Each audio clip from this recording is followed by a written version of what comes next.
আমাদের দেশে একটা টেন্ডেন্সি আছে, পরীক্ষায় এ প্লাস না পাইলে কই তুই কি করলি, পাশের বাড়ির ছেলে এ প্লাস পাইছে, যা ওর পা ধোয়া পানি খা। কি খা?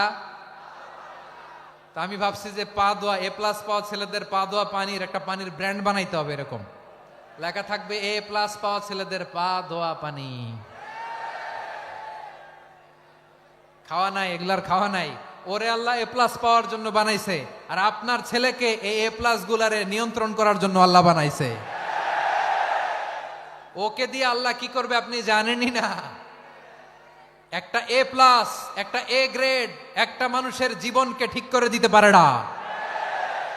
আপনার ছেলেকে আল্লাহ অন্যদিকে যোগ্যতা দিয়েছে। ওদের মনোবল ভাঙবেন না, খবরদার খবরদার। ছেলে মেয়েদের মনোবল ভাঙবেন না। যাকে দিয়ে যেটা হবে তাকে দিয়ে সেটা করতে হবে, তার প্রতিভাকে সেভাবে কাজে লাগাতে হবে। তাহলে বাংলাদেশ, আমাদের এই জনসংখ্যা জনসম্পদে রূপান্তরিত হবে।